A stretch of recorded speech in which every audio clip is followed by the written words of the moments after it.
The United States Department of Defense has announced plans to open 14,000 more military positions to women.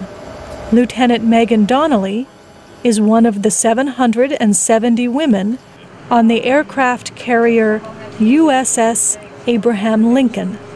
And managing 15, 20 people on the bridge at a time, and it's my job to manage all of them for the captain so that he doesn't have to, he can focus on the big picture. Lieutenant Donnelly, Chief Warrant Officer Oscar Tharp has the deck.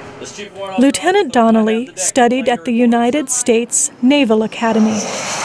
She was trained as a Navy pilot. She has won a Navy award for her leadership. In fact, she was the first woman on her ship to earn the honor.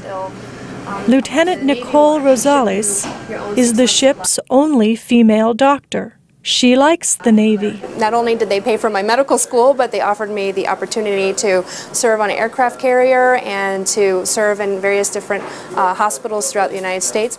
Many women serving on the Abraham Lincoln join the Navy as a way to support their families. Amber Menser wants to save money during her 4-year term of service and then leave the Navy, but not because she is unhappy. Positive attitude and do what you need to do, you'll be fine. So I don't have a problem with the workloads or anything. Everybody gets treated pretty equally.